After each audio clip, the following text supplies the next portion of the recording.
Hello friends, இந்த வீடியோவில் striped button whole எப்படி ஸ்டிச் பண்ணுறதுன்னு பார்க்கலாம். இப்போ அதுக்கு நான் ஒரு ஃப்ளார் ஷேப் ட்ரா பண்ணியிருக்கேன். இப்போ இந்த 2 பெட்டல் ஜாயிண்ட் ஆகிற இடம் இருக்குல்ல, அந்த இடத்துல அந்த சர்க்கிள் ஷேப்பில் ஸ்டிச் பண்ணிட்டு போகிறேன். இந்த சர்க்கிள் ஷேப்பில் ஸ்டிச் பண்ணிகிட்ருக்கேன். அது எந்த இடத்துலன்னா அந்த 2 பெட்டலும் ஜாயிண்ட் ஆகிருக்கிற அந்த இடத்துலேருந்து ஸ்டிச் பண்ணியிருக்கேன். அங்கேருந்து ஸ்டிச் பண்ணும் போது நம்ம அந்த ஃப்ளார் ஃபுல்லாகவே ஸ்டிச் பண்ண முடியும். அதாவது எண்ணெய் போடாமல் இந்த ஃப்ளார் ஃபுல்லாகவே ஸ்டிச் பண்ணிவிட்டு முடிக்க முடியும். எப்படி பண்ணுறதுன்னு பாருங்கள். இப்போ அந்த இடத்த ஃபினிஷ் பண்ணேன்னா அங்கேருந்து கீழே ஒரு பேக்கில் ஒரு ஸ்டிச் மாதிரி போட்டு ஃபுல்லாக அந்த பெட்டலுக்கு மேலே ஸ்டிச் பண்ணிட்டு போகிறேன். ஆனால் நான் எண்ணெய் போடவே இல்லை. இந்த இதே மாதிரி எப்படி ஸ்டிச் பண்ணுறதுன்னு சொல்லிட்டு வேறு ஒரு வீடியோலையும் நான் போட்டிருக்கேன், ஷார்ட்ஸ்லையும் போட்டிருக்கேன். அது வேணால் பாருங்கள்.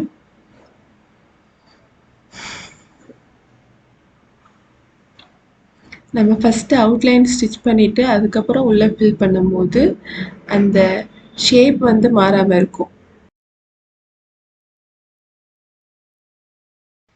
ஃபஸ்ட்டே நம்ம உள்ளே ஃபில் பண்ணிட்டோம், அடுத்து அவுட்லைன் போட்டோம்னா கொஞ்சம் அந்த ஃபில் பண்ணுற இதில் வந்து அந்த கிளாத் வந்து சுருங்கும். அதனால் அந்த ஷேப் வந்து கொஞ்சம் மாறும். அதனால் ஃபஸ்ட்டு அவுட்லைன் போட்டு ஃபில் பண்ணிக்கோங்க. அவுட்லைன் போட்டுக்கோங்க, அதுக்கப்புறம் உள்ளே ஃபில் பண்ணிக்கோங்க.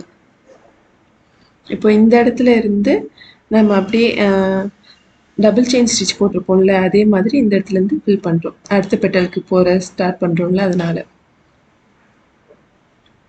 அந்த த்ரெட்டுக்குள்ளேயே ஸ்டிச் பண்ணிவிட்டு அடுத்து இங்கேருந்து நார்மலாக இதே மாதிரி தான் இந்த ஃபுல் பெட்டலையும் நம்ம ஃபில் பண்ணியிருக்கோம். இப்போது நம்ம ஸ்டிச் பண்ணுறதுக்கு ஸ்டார்ட் பண்ணலாம். Striped button.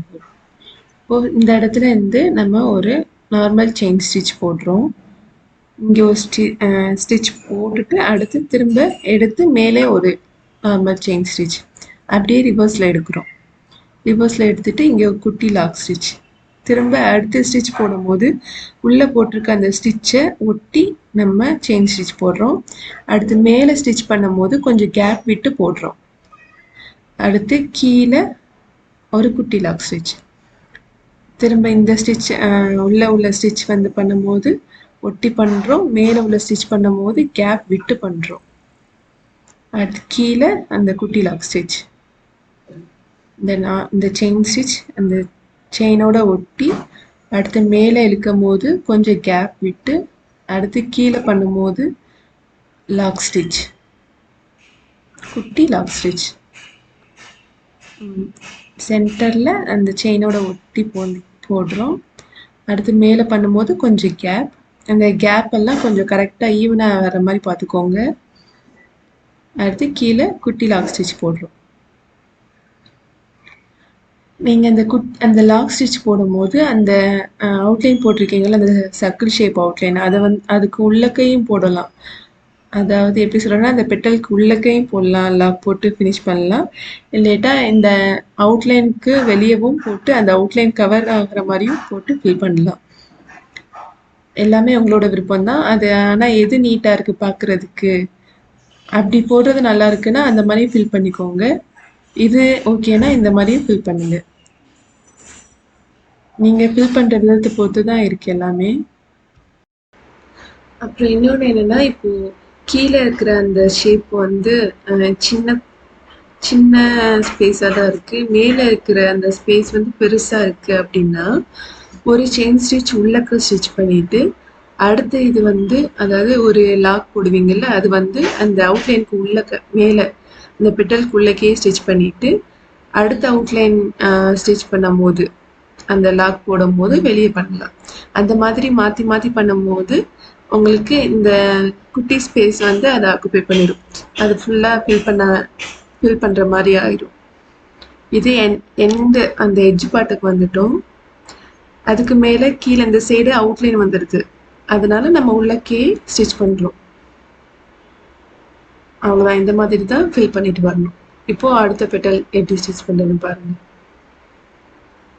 ஃபஸ்ட்டு உள்ளேருந்து நம்ம ஒரு செயின் ஸ்டிச் போடுறோம். அடுத்து மேலே ஒரு செயின் போட்டு ரிவர்ஸ் எடுத்துட்டோம்.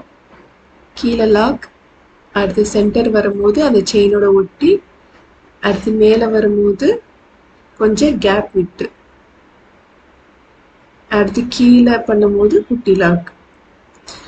இதே ஸ்டெப் தான். நான் எக்ஸ்பிளைன் பண்ணணும் தேவையில்லை, உங்களுக்கு பார்த்தாவே எப்படி பண்ணுறதுன்னு தெரியும்.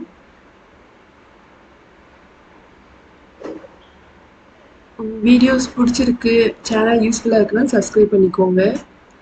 ஏதாவது டவுட் இருந்தால் மெசேஜ் பண்ணுங்க, அதை கமெண்ட் பண்ணுங்கள். வீடியோ இன்னும் கிளியராக வேணும், இன்னும் நல்லா எக்ஸ்பிளைன் பண்ணணும், புரியலை அப்படின்னாலும் கமெண்டில் சொல்லுங்கள். நான் வேறு ஒரு வீடியோ எடுத்து போடுறேன்.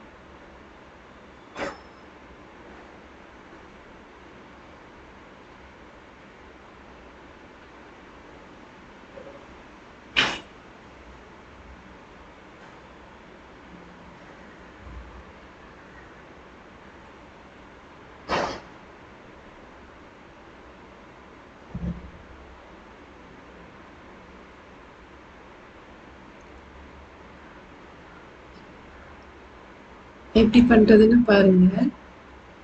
நார்மலாக உங்களுக்கு பார்த்தாவே கிளியராக புரியும் தான் நினைக்கிறேன்.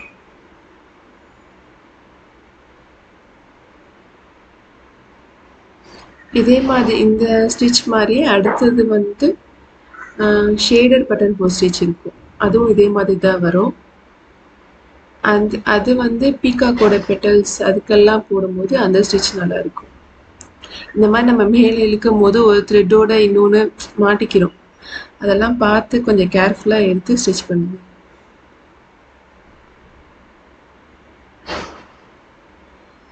இந்த கீழே இருந்து ஒரு த்ரெட் வந்து மேலே வந்துருச்சு. இந்த மாதிரி சின்ன சின்ன மிஸ்டேக் எல்லாம் வரும்போது கொஞ்சம் பொறுமையாக ஹேண்டில் பண்ணணும். இப்படி தான் வரும், எல்லாருக்குமே இப்படி தான் நடக்கும். அதனால அதுக்கான இப்படி தான் வருமா அப்படின்னு சொல்லிட்டு பயப்படலாம் வேணாம். அப்படி வந்துச்சுன்னா கீழே இழுத்து விட்டுட்டு திரும்பவும் நீங்கள் நார்மலாக ஸ்டிச் பண்ணுறதுக்கு ஸ்டார்ட் பண்ணுங்க. த்ரெட்டு எதுலையாவது நீடியில் திரும்ப போய் மாட்டுச்சுன்னா அந்த இடத்த விட்டுட்டு திரும்பவும் ரீஸ்டார்ட் பண்ணுங்க. இதே மாதிரி இந்த ஃபுல் பெட்டலையும் ஃபில் பண்ணிவிட்டு சென்டரில் ஏதாவது ஒரு ஸ்டோன் வச்சு நான் ஃபினிஷ் பண்ணுறேன். உங்களுக்கு எப்படி வேணுமோ அந்த மாதிரி நீங்கள் ஃபில் பண்ணி கம்ப்ளீட் பண்ணிக்கலாம். இந்த ஸ்டோன் தான் என்கிட்ட இருந்தது, அதை வச்சு கம்ப்ளீட் பண்ணியாச்சு. அவ்வளோதான்.